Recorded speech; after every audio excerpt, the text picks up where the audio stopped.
Koruptor itu harus kita anggap sebagai orang yang sudah merampas pundi-pundi kesejahteraan kita. Sepakat. Gitu. Tapi kok hari ini dapat amnesti dan abolisi? Sepakat. Tadinya saya punya ekspektasi mendatangkan Gus Mumtaz sebagai PSI akan bisa mengartikulasikan ketegasan ekstra tentang sikap anti korupsinya itu loh. Yes. Tapi sekarang kok kayaknya agak beda, jadi lembek ini. Ini bukan tentang lembek enggaknya. Bukan. Bukan tentang lembek enggaknya. Kita ingin memposisikan bahwa instrumen-instrumen negara terkait hukum, demokrasi itu berjalan dengan lancar. Gitu loh. Dan presiden sebatas melaksanakan hak yang tercantum dalam undang-undang dasar gitu. Ya. Jadi tidak ada yang dilanggar oleh presiden. Nggak ada yang dilanggar sama sekali. Dan sahlah ini adalah kebijaksanaan seorang presiden. Sah. PSI mendukung segala upaya, segala pemikiran gerakan yang dilakukan oleh presiden dan ranah legislatif. Siapapun presidennya, tapi keputusan dari pengadilan itu mengikat. Pihak mana gerangan yang membujuk-bujuk, yang menekan-nekan Kejaksaan Agung untuk mengkriminalkan warga negara? Saya nggak tahu, takut salah. Kalau ngasih inisial nanti salah gimana? Kalau bagi mantan Presiden Joko Widodo, ya, ada impact-nya tidak amnesti dan abolisi ini? Nggak ada sih. Tidak ada ya? Nggak ada sih. Nggak punya dendam kepada siapapun atau mau di gimana juga nggak masalah sih. PSI punya pertanyaan tidak nanti ke Presiden Prabowo? Kenapa sih Pak? Kok memberikan amnesti dan abolisi kepada dua nama itu? Tidak akan bertanya itu? Tidak akan bertanya itu. Tidak akan bertanya itu. Jadi seandainya nanti ada koruptor-koruptor lainnya juga dapat amnesti atau abolisi, perkiraan saya PSI juga tidak akan mempertanyakan itu jadinya.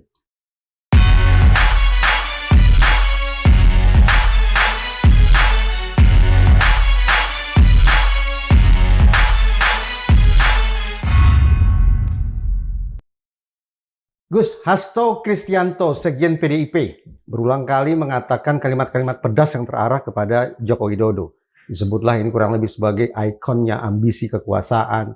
Sampai-sampai juga kami dalam pengertian partai berarti juga harus minta maaf kepada rakyat Indonesia karena kadung menyodorkan Jokowi sebagai pemimpin nasional, sebagai presiden. Orang yang kata-katanya pedas itu sekarang sudah dapat amnesti.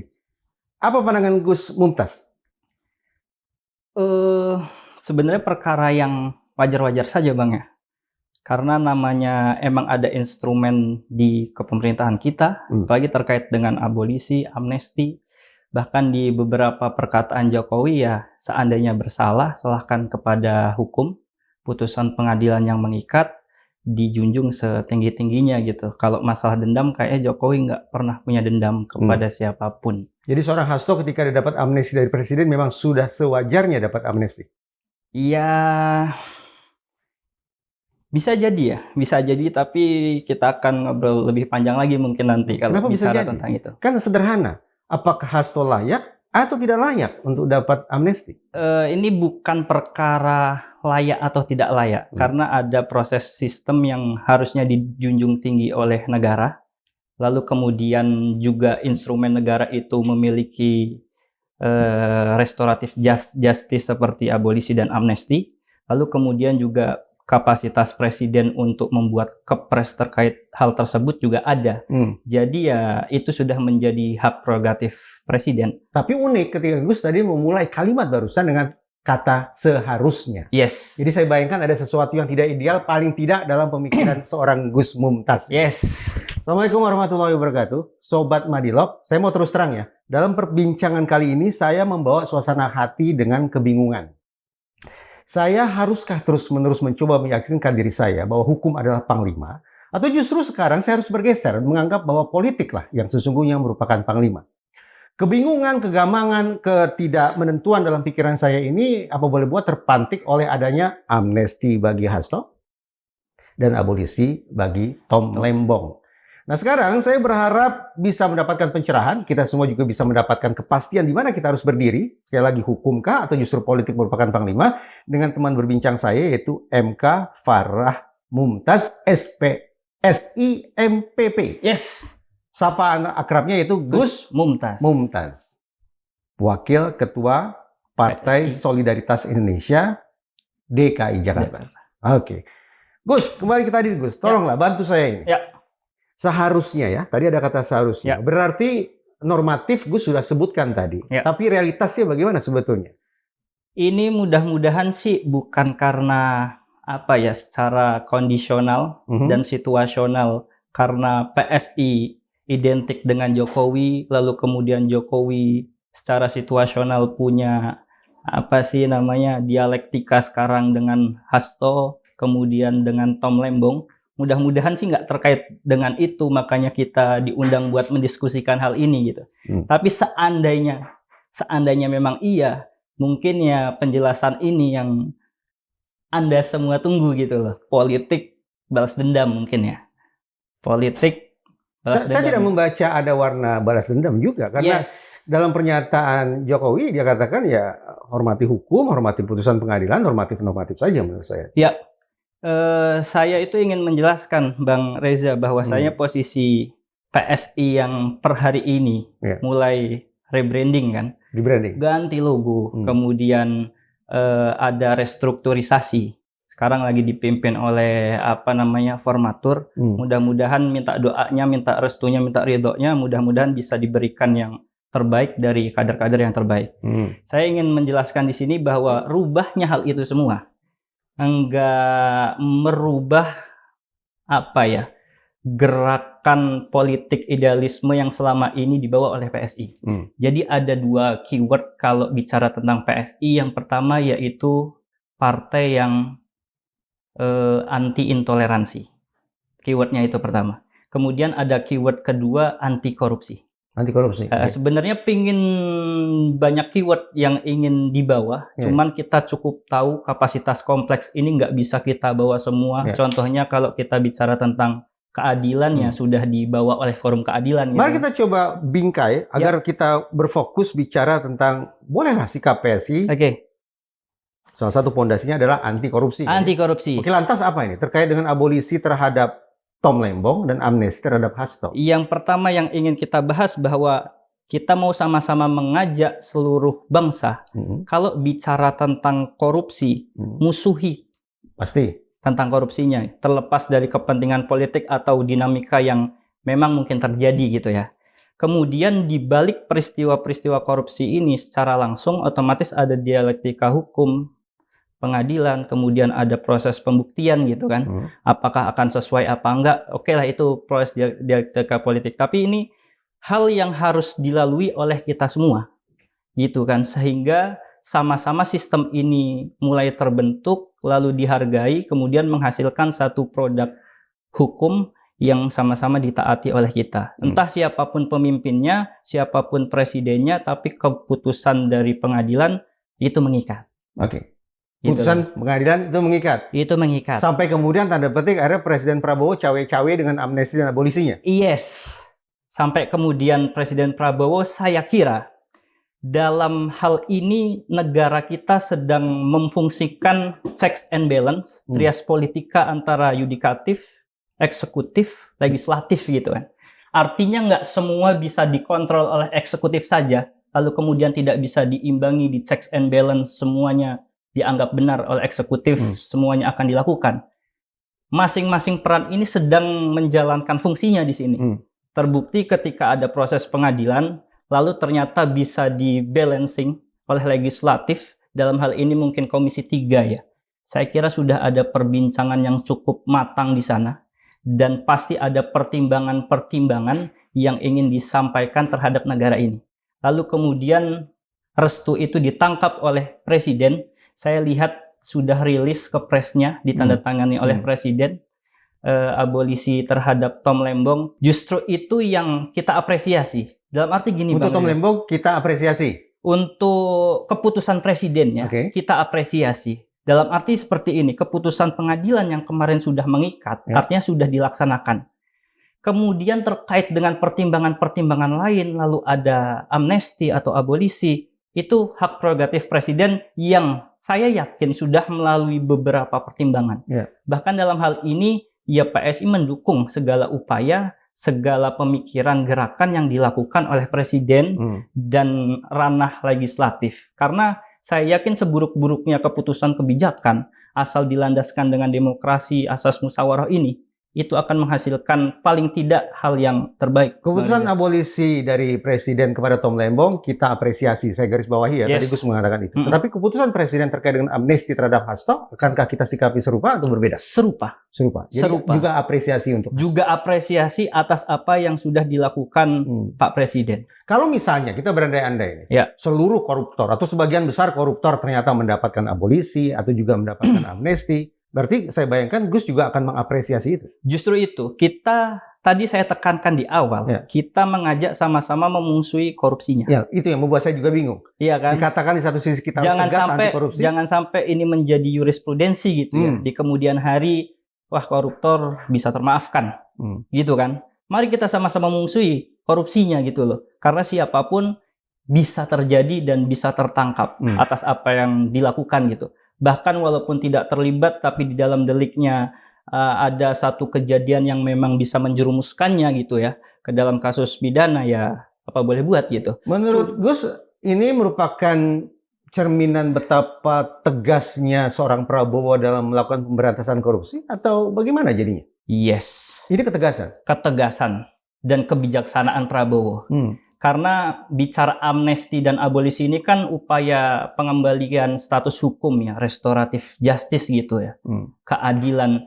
Saya kira hal ini juga dilakukan oleh contoh ya. Ini identik dengan Nabi Muhammad katakan. Ketika pembukaan Fathu Mekah itu, Nabi Muhammad sebagai sosok presiden yang baru membuka kota Mekah itu langsung memberikan amnesti kebijaksanaannya terhadap orang-orang yang beda politik dan beda pandangan pada waktu itu. Bahkan mereka yang membunuh Hamzah, mereka yang memakan hatinya Hamzah, itu termaafkan oleh Rasulullah. Dan saya kira bicara tentang restoratif justice, apalagi kita mendengar alasannya adalah karena sudah masuk ke bulan Agustus, yang dianggap sebagai bulan pemersatu. Bulan keramat bagi bangsa Indonesia. Bulan keramat bagi bangsa Indonesia. Supaya semua lagi bersatu nih, upaya rekonsiliasi politik itulah ya. Gus, kosakata restorasi, kemudian rekonsiliasi, lantas bersatu kembali. Berarti kan kalau saya balik seolah-olah Indonesia hari ini dalam kondisi terpecah belah ya Gus? Terpecah belah boleh jadi ya menurut pandangan apa hubungannya bahwa situasi terpecah belah itu coba untuk ditata ulang dengan memberikan amnesti dan abolisi kepada terdakwa korupsi? Bagaimana pemahamannya? Pasti apa ya? Begini Gus, saya lanjut dikit Gus. Oke, lanjut dikit dulu. Sejak zaman Bung Karno sampai zaman Joko Widodo sebagai presiden, itu sudah ada amnesti. Tapi diberikan kepada siapa? Hampir semuanya diberikan kepada pelaku makar, pemberontakan, napol. Masuk tuh di akal saya Gus. Kalau kemudian kita katakan oke, ini rekonsiliasi, beda-beda politik kita saatnya untuk tidak menggunakan pidana, tapi rekonsiliasi, rekonstruksi, restorasi, bersatu kembali. Tapi maaf nih Gus, suka tidak suka, putusan hakimnya adalah Tom Lembong dan Hasto adalah terdakwa korupsi. Kenapa kemudian memberikan amnesti dan abolisi kepada mereka dianggap sebagai resep untuk merestorasi bangsa kita? Saya tanya lagi nih ke jenengan ya. Saya tanya balik, sudah dihukum belum? Sudah keluar keputusan hakimnya? Putusan hakim sudah. Sudah dihukum belum? Ya, memang belum dihukum. Tapi begini Gus, yang kita hormati adalah hakim sudah mengatakan bahwa mereka bersalah, mereka hukuman sekian tahun. Gus. Oke, kemudian kan proses hukum itu sudah berjalan kan? Iya kan, pasca putusan itu. Artinya sistem ini jalan loh. Sistem hukum itu jalan. Sistem hukum jalan dan yang korupsi ya ditindak gitu loh. Toh nanti ada upaya-upaya, anggap saja sudah tobat gitu loh. Anggap saja karena ada proses tobat gitu kan. Kita menghargai pemikiran yang dianut ya. Karena kalau kita tidak menggunakan asas praduga tak bersalah dalam hal ini ya, artinya ada potensi untuk tobat gitu ya. Saya sangat menyesalkan kalau memang tidak tobat gitu ya, atau tidak ada pemikiran akan hal itu lalu diberikan amnesti atau abolisi gitu. Pastikan ada catatan dan pertimbangan, nggak semata-mata ini demi persatuan, lalu kemudian korupsi termaafkan gitu. Gitu loh. Saya kira nggak ke situ. Jadi memberikan amnesti dan abolisi kepada terdakwa korupsi itu akan membuat negara kita hidupnya jadi lebih baik. No. Bukan begitu? Bukan begitu. Bukan begitu. Saya kira ada pertimbangan lain yang dipikirkan. Presiden Prabowo pernah mengatakan begini, Gus. Kita akan maafkan, tapi kembalikan dulu nih uang negara yang sudah dikorup. Ya. Tom Lembong dihukum penjara sekian tahun, denda sekian rupiah dan seterusnya dan seterusnya. Belum ada pengembalian uang. Ya. Tapi kenapa sudah dimaafkan? Lewat amnesti dan abolisi. Nah, itu tentu di luar kapasitas saya untuk menjawab hal tersebut. Gitu loh. Yang pasti kita sama-sama menduga aja nih. Saya juga nyoba nyari alasan Pak Prabowo secara resmi dan secara langsung. Cuman yang bicara adalah jubir yang dapat diinterpretasikan banyak orang gitu. Iya kan? Lagi misalnya, Prabowo suatu ketika juga katakan 50 tahun ya minimal bagi koruptor. Nah ini amnesti abolisi. Kalau mau betul-betul menunjukkan ketegasan, karena Gus tadi sepakat ini merupakan cerminan ketegasan. Bukankah ketegasan itu harus ditampilkan dengan cara hukum lebih berat lagi? Bukan 4,5 tahun, bukan 3,5 tahun. Yes. Bukankah seharusnya begitu? Seharusnya seperti itu. Kalau mau tegas. Tapi kalau mau bijaksana, semuanya bisa dilakukan. Hukumannya sudah dilakukan, gitu kan. Lalu di kemudian hari ada pertimbangan-pertimbangan lainnya, tetap bisa dilakukan juga. Gitu loh. Tom Lembong, Hasto divonis bersalah. Yes. Hukuman sekian tahun. Yes. Bukankah orang yang bersalah harus direparasi dulu, Gus? Dicuci dulu, direhabilitasi dulu, direprogram dulu, baru kemudian dikembalikan ke masyarakat. Ini nalar awam nih. Kita sama-sama bukan sarjana hukum. Sesuatu yang rusak bukannya harus diperbaiki dulu? Harus diperbaiki. Maka dalam agama pun ada konsep tobat kan? Ya kan? Yang tadinya kotor gitu kan? Berharap untuk husnul khotimah lalu di kemudian hari tobat gitu. Ya tobatnya pasti diterima gitu. Sama Allah pasti diterima. Cuman kalau biasanya kalau dosa sosial bisa diterima bisa enggak gitu kan. Kadang ada yang dimaafkan, kadang ada yang belum termaafkan gitu. Kalau kata Gus Dur walaupun sudah dimaafkan, cuman lupa sih enggak gitu loh. Pertobatan tuh berarti harus minta maaf, Gus? Iya, secara agama pertobatan minta maaf. Cuman secara kita sebagai warga Indonesia yang memiliki hukum di dalamnya, ya melalui proses-proses hukum. Tom Lembong tidak pernah mengatakan, oke, saya mengaku salah, saya minta maaf. Hasto juga melakukan perlawanan kencang.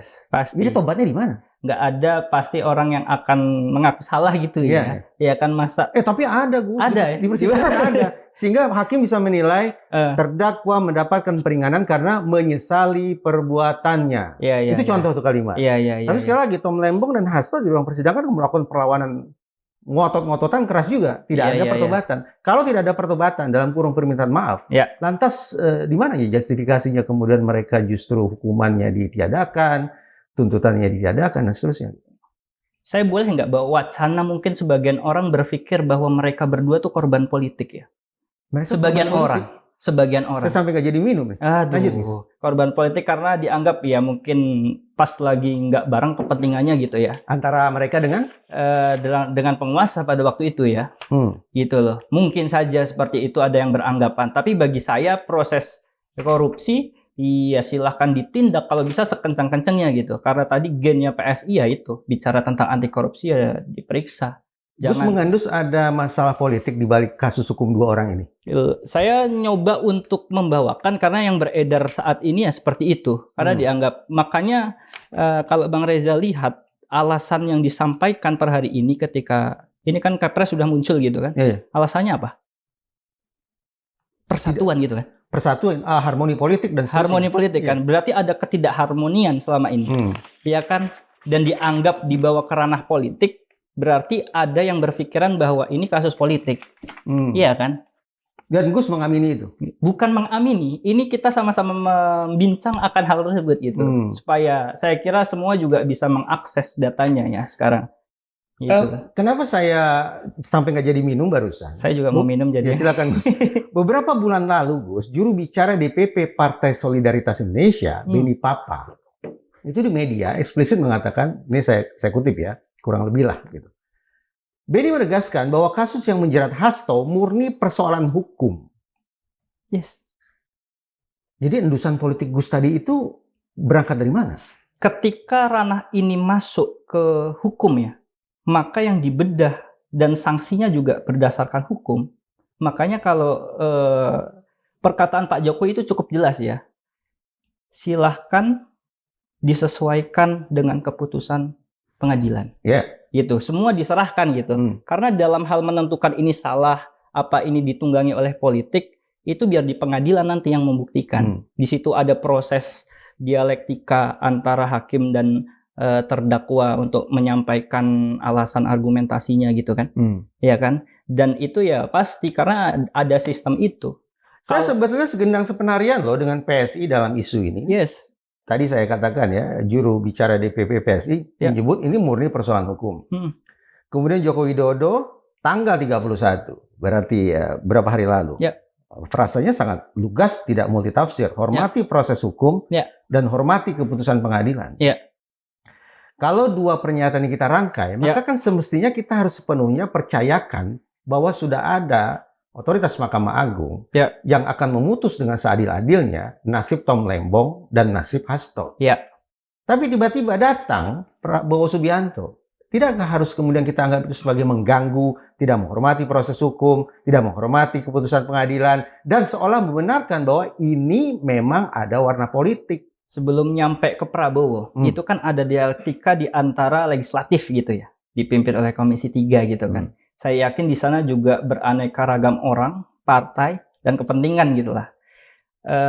Namanya keputusan bisa mungkin ada yang menolak dan atau ada yang mendukung gitu kan. Pasti terjadi hal yang demikian atau gitu. Mungkin ada yang abstain. Atau mungkin ada yang abstain, ya kan? Karena sudah diputuskan gitu kan. Ini kan juga salah satu instrumen negara gitu kan. Legislatif punya hak kewenangannya sendiri gitu kan. Untuk menginterupsi, mengasih masukan terkait hal ini gitu kan. Yang nantinya disodorkan ke presiden gitu kan.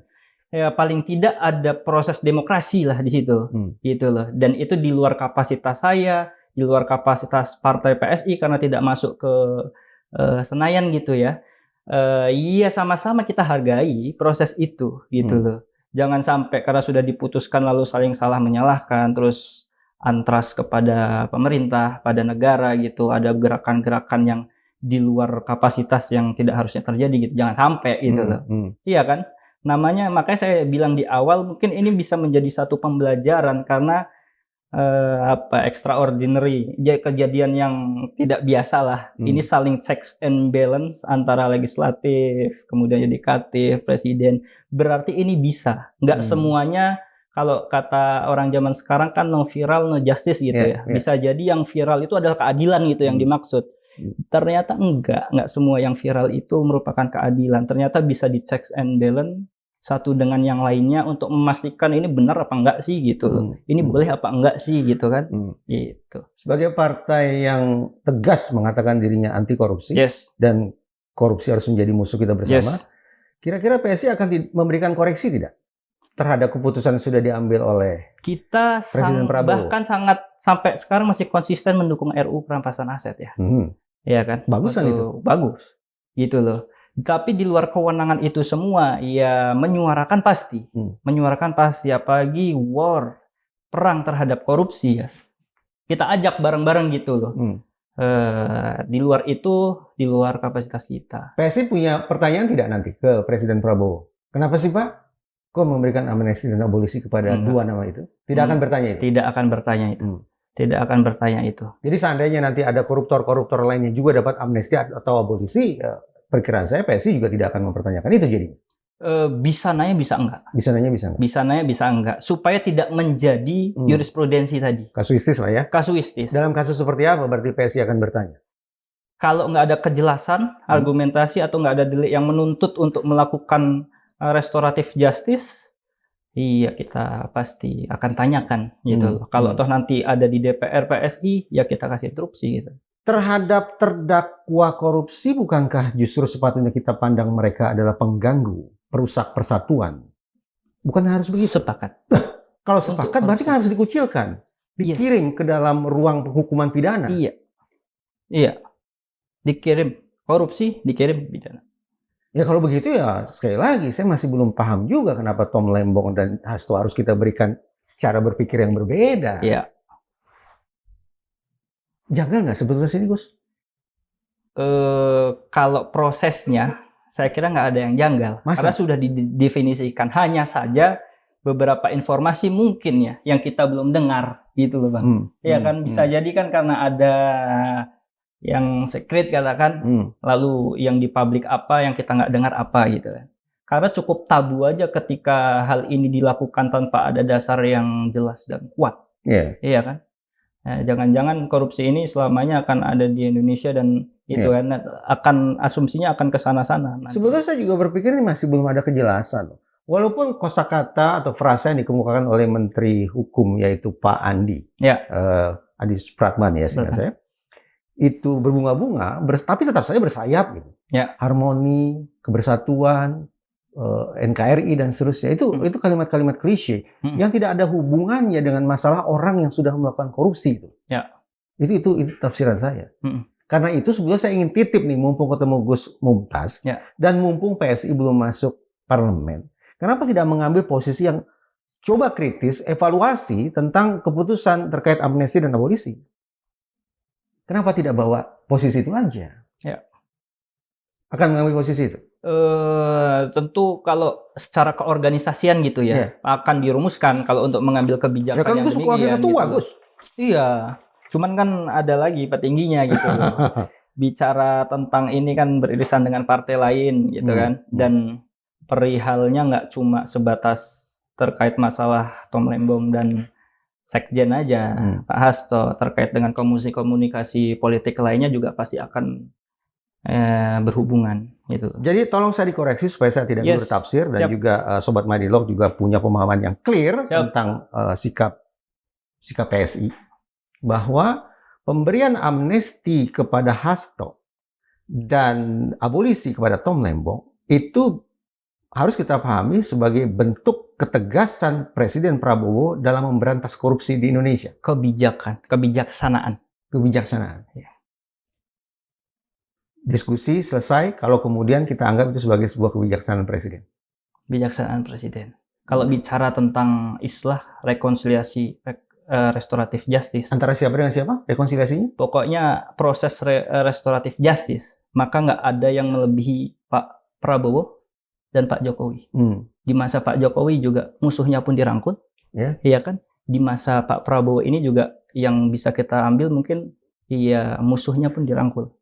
Atau yang tidak ataupun yang tidak yang beda pandangan politik dirangkul. Itu yang dilakukan Nabi, Pak. Memang Hasto dan Tom Lembong musuhnya Prabowo? Iya, musuh secara politik kemarin. Karena beda pilihan kan. Oh, beda kubu. Beda kubu waktu gitu kan. Pilpres. Waktu Pilpres. Kan punya jago masing-masing gitu kan. Cuma beda gerakan politik aja pada waktu itu. Beda pilih. Kalau tadi Gus sempat mengendus ya. Samar-samar jangan-jangan nih ada magnet politik tertentu yang membuat seorang Tom Lembong dan Hasto artinya tidak bisa keluar dari pidana. Ya orang mungkin menyebutnya sebagai kriminalisasi dan seterusnya. Kira-kira apa sih Gus? Politik apa sih yang mewarnai kasus hukum mereka? Ya kalau ini sih Bang Reza kayak lebih tahu ya. Saya bukan sarjana politik dan bukan sarjana hukum. Iya. Berbeda Gus kan orang politik. Kita sama-sama sarjana PSI sebenarnya. Sarjana psikologi. Sarjana psikologi gitu. Ada pandangan masing-masing mungkin ya. Sulit untuk dibedah sih Bang. Karena kalau dari sudut pandang PSI sendiri ya hanya karena beda tidak sejalan gitu. Barangkali di pemilihan ini tidak sejalan ya kita harus berpisah. Bisa jadi di kemudian hari kita sejalan ya kita bergandengan tangan lagi. Aryo Bimo, juru bicara DPP PSI pada kesempatan lain tapi sekitar 2 tahun lalu, tahun 2023, menyatakan sangat tegas dan lagi-lagi saya respect luar biasa ini. Hukuman seumur hidup pantas diberikan kepada mereka yang terlibat. Maksudnya terlibat korupsi. Untuk memperlihatkan bahwa negara yang ini tidak main-main dalam pemberantasan korupsi. Ini akan terus menjadi posisi berdiri PSI ya? Mungkin tidak nanti dieksplisitkan oleh PSI terkait dengan Tom Lembong dan Hasto lagi-lagi. Orang bisa menafsirkannya sendiri lah kalau untuk itu. Ya kan? Kalau tafsiran saya berarti amnesti dan abolisi tidak satu semangat ini dengan PSI. Ya, tafsiran Bang Reza. Berarti presiden lembek. Tafsiran Bang Reza. Tapi harus kita dukung karena kita anggap itu sebagai kebijaksanaan. Jadi begini Bang, saya kasih analogi ya. Kita coba analogi. Ada seorang wanita, ya kan, mencuri. Konsekuensinya apa? Hukum. Ya kan, ternyata yang dicuri adalah 2 buah mangga. Konsekuensinya? Kembalikan 2 buah mangga. Konsekuensinya kan tetap hukum ya. Oh, jelas. Karena dia mencuri 2 buah mangga. Iya. Ternyata dia ambil 2 buah mangga itu dari anaknya. Oh. Dari tanah anaknya, anak kandung dia sendiri. Maka konsekuensinya Itu tidak bisa dianggap pencurian dong. Harus ada mencuri. pemaafan dong. Pemaafan. Iya, pemaafan. Berarti ingin memaafkan pencurian. Iya. Pengadilan pasti akan memutuskan bahwa ini tetap mencuri. Iya. Karena yang dilakukan adalah pencurian. Pidananya terpenuhi. Pidananya terpenuhi gitu. Setelah diusut ternyata tanah itu adalah tanah yang sudah diwarisi ke dia dari ibu tersebut yang nyuri. Gitu kan. Secara hati nurani mungkin kita akan berkata bahwa kasihan banget nih. Iya. Nanti cuma nyuri 2 buah mangga gitu kan. Dari tanah itu. Dari tanah itu. Tapi secara hukum akan diketok kalau hakim itu benar ya dan jujur gitu, pasti akan diketok sebagai pencurian. Karena yang namanya mencuri tetap mencuri. Iya. Tapi terlepas dari itu, pasca penghukuman nih, dikurung ya, lalu kemudian dia sebagai hakim yang baik pasti akan bantu. Entah itu menyuplai makanan yang lebih enak, entah itu memberi apa, di kemudian hari lalu dikasih restoratif justice. Itu sebagai hakim yang memiliki hati nurani ya, atau pemimpin yang memiliki hati nurani. Tapi yang namanya proses hukum tetap akan dilalui, gitu loh. Ya kan, makanya tadi saya ngomong korupsi diproses, konsekuensinya apa, sudah ada putusan hakim, ya sudah itu mengikat. Lalu kemudian ada restoratif justice, pasti ada pemikiran-pemikiran lain. Gitu. Restoratif justice itu yang saya pandang, Gus, Ya. juga harus mempertimbangkan rasa aman masyarakat. Yes. Karena sebuah pidana itu sesungguhnya bukan hanya merugikan pihak yang katakanlah uangnya diambil, tapi pidana itu harus dianggap sebagai orang ini sudah melakukan perbuatan melawan hukum yang merugikan seluruh umat manusia. Ya. Berarti kan bobotnya sangat berat itu, Gus. Berat. Hukuman seumur hidup memang sudah sepatutnya. Iya. Bahkan saya pernah mengatakan terus terang kalau perlu hukuman mati. Ya. Presiden Prabowo pernah bilang hukuman minimal 50 tahun. Kirim ke pulau terpencil. Ya. Jauhnya mata memandang, itulah tempat koruptor gitu. Betul. Tapi ini presidennya yang terlalu lembek atau Kejaksaan Agung dan Mahkamah Agung yang terlalu keras? Semua bisa potensi salah kalau mencari mana yang lembek, mana yang keras, mana yang bijaksana, mana yang enggak gitu kan. Cuman saya ingin memastikan ini negara kita lagi sedang dalam masa progres yang sangat masif karena proses demokrasinya berjalan dengan baik. Check and balance-nya jalan kok. Gitu. Ya kan, kalau dulu cuma eksekutif aja yang boleh menentukan. Ya kan? Atau legislatifnya yang bisa berbuat semena-mena. Tapi zaman sekarang nggak bisa. Gitu. Bahkan kita sebagai publik bisa turut menentukan. Biasanya orang nyorot viral, lalu kemudian menjadi satu gerakan yang yang disambut baik oleh pemimpin-pemimpin kita gitu loh. Hal itu terjadi sekarang di negara kita. Demokrasinya jalan. Izinkan saya melihat ada perubahan yang ekstrim ya. Dulu PSI itu luar biasa loh. Memegang omongan orang tuh betul-betul gitu. Sampai PSI loh yang pernah memberikan penghargaan kepada Prabowo. Yes. Pembohong terlebay gitu kan gitu. Tapi sekarang kok kritisannya kayaknya hilang nih Gus. Paling tidak apa yang Gus Mumtaz sampaikan di ruang diskusi Madilog ini jadi serba memaklumi, serba membenarkan apa yang sudah menjadi keputusan Presiden Prabowo. Itu yang saya bilang. Dialektika politik itu kan luas, Pak Reza. Dialektika luas. Dalam hal kesalahan, manusia nggak lepas dari kesalahan. Tapi ada fungsi itu, ada upaya tobat juga. Kalau sudah tobat ya sudah. Kalau mau tobat, saya bayangkan, tolong saya dikoreksi karena saya juga tidak begitu baik pemahaman ilmu agamanya. Kalau memang ingin memberikan pemaafan, pengampunan, bukankah semestinya orang yang bersalah itu harus minta maaf terlebih dahulu? Lalu dicuci dulu, artinya menjadi masa hukuman dulu. Baru kemudian nanti mengajukan permintaan maaf. Kalau itu namanya gerasi. Dalam gerasi, orang yang sudah divonis bersalah itu minta maaf dulu. Harus mengakui bahwa dia salah, dia minta maaf. Ini kan tidak pernah minta maaf, Gus. Saya, ya memang penggangsiran uang itu tidak pernah langsung dari dompet saya. Tapi kan koruptor itu harus kita anggap sebagai orang yang sudah merampas pundi-pundi kesejahteraan kita. Sepakat. Gitu. Tapi kok hari ini dapat amnesti dan abolisi? Sepakat. Tadinya saya punya ekspektasi mendatangkan Gus Mumtaz sebagai PSI akan bisa mengartikulasikan ketegasan ekstra tentang sikap anti korupsinya itu loh. Yes. Tapi sekarang kok kayaknya agak beda, jadi lembek ini. Ini bukan tentang lembek enggaknya. Bukan. Bukan tentang lembek enggaknya. Kita ingin memposisikan bahwa instrumen-instrumen negara terkait hukum, demokrasi itu berjalan dengan lancar. Gitu loh. Dan presiden sebatas melaksanakan hak yang tercantum dalam Undang-Undang Dasar gitu. Ya. Jadi tidak ada yang dilanggar oleh Nggak presiden ada yang sebetulnya. dilanggar sama sekali. Dan sah lah, ini adalah kebijaksanaan Sah. seorang presiden. Sah. Gitu. Ada maklar kasus di MA Yes. yang di rumahnya ditemukan bertriliun-triliun uang dan Ya. berkilogram-kilogram emas. Ya. Layak tidak orang semacam itu dapat amnesti atau bahkan abolisi? Tidak layak. Tidak layak. Ada public figure, kasus timah, ngeri, ratusan triliun. Pantas tidak dapat amnesti atau abolisi? Tidak layak. Kalau Mas Reza jelasinnya itu, maka akan menjadi tidak layak. Tom Lembong oleh hakim dikatakan sudah merugikan keuangan negara sekian ratus M. Yes. Pantas tidak dapat abolisi? Putusannya kan dihukum kan? Iya.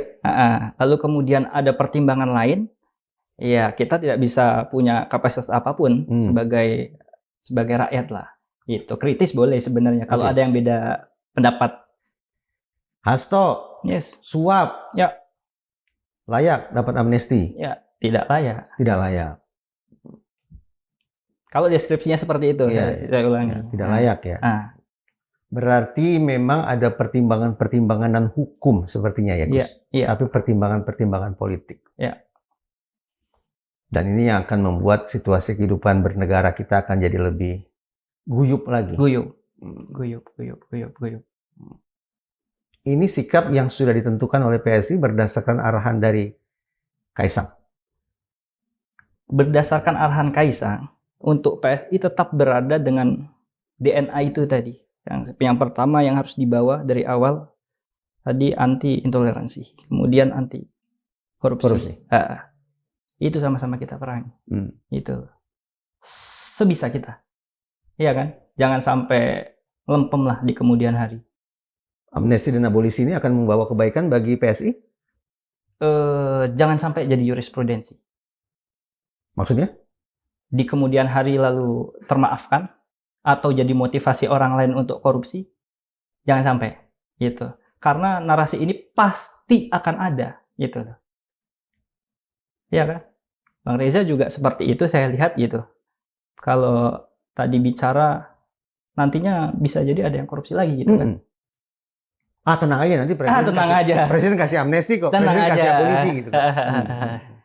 Gitu. Pokoknya PSI sudah jelas sikapnya adalah anti korupsi. Yes. Tapi dalam isu amnesti dan abolisi bisa memahami keputusan yang sudah diambil oleh Presiden. Kita sangat Prabowo. menghargai, we appreciate. Hmm. Kita menghargai. Menghargai. Yes. Tapi jangan sampai jadi presiden untuk Yes. mengobral amnesti dan abolisi. Ya. Kurang lebih begitu ya Gus, Iya, kesimpulannya. harus mahal itu abolisi sama amnesti harus mahal. Kalau bagi mantan Presiden Joko Widodo, Ya. ada impact-nya tidak amnesti dan abolisi ini? Nggak ada sih. Tidak ada ya? Nggak ada sih. Nggak punya dendam kepada siapapun atau mau digimana juga nggak masalah sih. Ada yang menuding bahwa ternyata Kejaksaan Agung juga tidak imun terhadap pengaruh-pengaruh politik untuk kemudian mengkriminalkan warga negara. Sepakat nggak? Gimana? Sorry. Sebagian khalayak mengatakan, ternyata Kejaksaan Agung juga bisa dibujuk-bujuk, ditekan-tekan secara politik untuk kemudian mengkriminalkan warga negara. Iya, makanya lawang manusia kok. Iya kan? Nabi pun bisa begitu.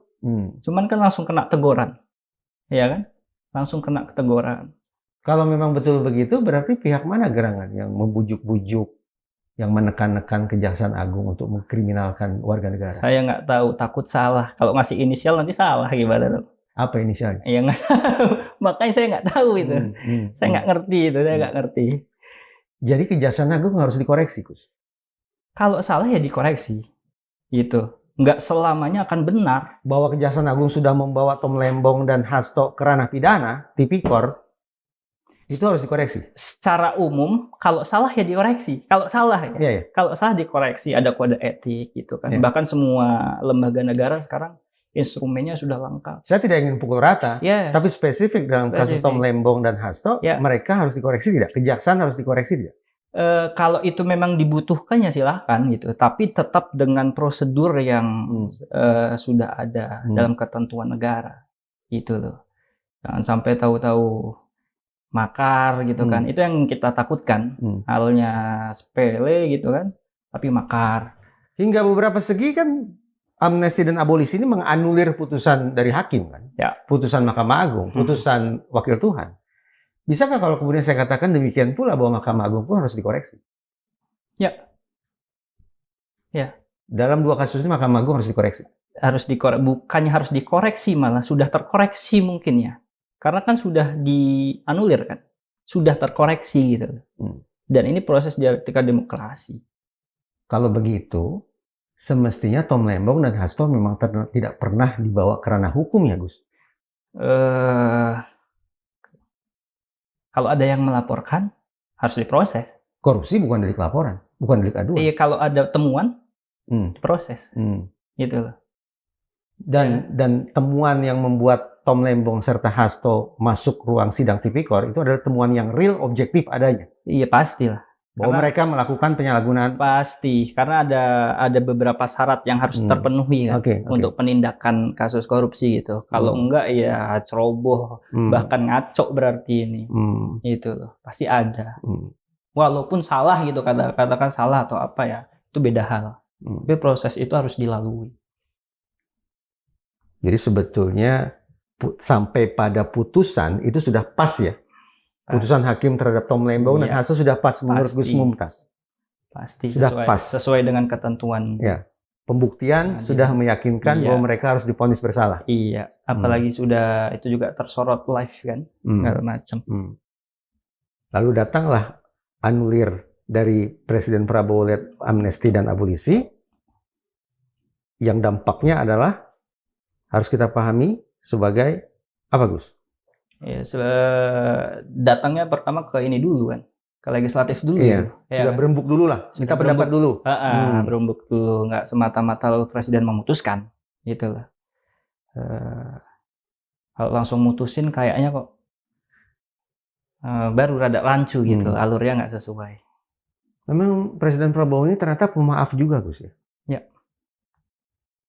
Walaupun mungkin ada luka, ada sakit hati, tapi pada dasarnya ternyata seorang pemaaf. Pemaaf. Nggak tahu lupa apa nggak gitu. Kalau Gus Dur kan pemaaf, tapi ya lupa nggak gitu kan. Masih tetap inget gitu loh. Yeah. Gitu. To forgive, but not to forget. Iya. Itu kata Gus Dur. Iya. Kalau Prabowo? Kalau Prabowo. Kira-kira? Prabowo nih. Sepertinya beliau pemaaf. Pemaaf. Lupa? Pemaaf, lupa kayak enggak sih juga ya. Karena cukup cerdas untuk mengingat segala hal Prabowo. Bahkan ketika satu kondisi, beliau nyebutin nama-nama pejabat luar negeri itu presisi kok. Ya kan? Nah, kalau lupa berarti ada indikasi kebodohan kan, karena mudah melupakan gitu ya. Faktor usia kan bisa saja. Ya, faktor usia bisa saja. Bisa saja. Gus, PSI menilai kualitas penegakan hukum, spesifik pemberantasan korupsi oleh pemerintahan Presiden Prabowo ini seperti apa? Pemberantasan korupsi ya? Spesifik di situ lah. Spesifik di situ. Bagus. Sudah sesuai dengan semangat anti korupsi PSI? Iya. Cukup kencang kok larinya. Di beberapa kasus penemuan kan besar-besar di periode Pak Prabowo ya. Itu terlepas nanti ada yang menggiring opini, wah itu requestan, wah ini apa gitu. Terlepas dari itu semua. Bagus. Dalam konteks pemberantasan korupsi, paling tidak ada 3 lembaga penegakan hukum nih, Gus. Setahu saya, Gus. Ada Polri, ada Kejaksaan Agung, dan juga ada KPK. Kita cek satu persatu ya, Gus. Boleh, Gus ya? Boleh. Penilaian PSI terhadap KPK bagaimana, Gus? KPK oke. Oke. Kenapa bisa sampai pada sebuah penilaian KPK oke? Masih tetap berjalan kan sekarang. Tapi kinerjanya udah sekian bulan. Iya, kalau ada yang turun gitu kinerjanya, nggak berarti jelek. Pasti ada institusi lain yang naik. Iya kan? Pasti itu gitu. Karena yang namanya persaingan kan, sengaja dibuat supaya saling bersaing deh tuh. Ya kan? Kalau bisa bagus-bagus semua ya syukur. Kalau Kejaksaan Agung? Kejaksaan Agung oke sih. Oke ya. Buktinya kemarin juga terproses dengan baik kasus jaksa. Pengungkapannya spektakuler semua loh. Spektakuler. Kalau Polri? Polri juga ya. Apa kerja Polri dalam pemberantasan korupsi? Iya, pasti. Saya minta bukti sebetulnya, bukan sedang nyindir, sama sekali tidak. Saya mencintai Korps Tribrata, tapi kan kita bicara bukti kan. Apa kinerja Polri di mata Gus Mumtaz dalam pemberantasan korupsi? Pasti dalam pemberantasan korupsi kan, dia kan punya jejaring juga kan di bawah. Artinya dalam satu kasus itu nggak serta-merta satu institusi bekerja sendiri, gitu kan. Bisa jadi ada kolaborasi di situ, ya kan. Masa apresiasi cuma untuk satu lembaga aja, gitu kan. Pasti akan, makanya saling berlomba-lomba kalau bisa bareng kolaborasi gitu. Walaupun kadang terjadi di lapangan ya, namanya beda institusi, pasti punya kepentingan masing-masing gitu, nggak bisa dipungkiri gitu kan. Di kabinet, ya, ada sekian banyak menteri, ada sekian banyak wakil menteri. Ada tidak cikal bakal koruptornya? Siapa kira-kira yang bakal masuk jeruji duluan ini? Wah. Ada tidak kira-kira? I have no idea sih. I have no idea. Kita lihat nanti mungkin ya. Karena masih ada waktu. Ini time lah untuk membuktikan. Biar kita bisa sama-sama menilai. Mana yang potensi, mana yang enggak gitu. Masa mau suuzon pada orang kan. Duet Prabowo-Gibran, optimis akan bisa melakukan pemberantasan korupsi? Yes. Optimis. Starting udah baik gitu. Mudah-mudahan nanti sampai akhir baik. Di akhir nanti, apa yang Gus Mumtaz bayangkan terkait pemberantasan korupsi di Indonesia oleh duet Prabowo-Gibran? RUU perampasan aset. RUU perampasan aset. Ya. Itulah target politik PSI, yaitu meloloskan RUU perampasan aset. MK Farah Mumtaz, Wakil Ketua PSI DKI, terima kasih sudah datang ke ruang diskusi Madilog. Siap. Terima kasih.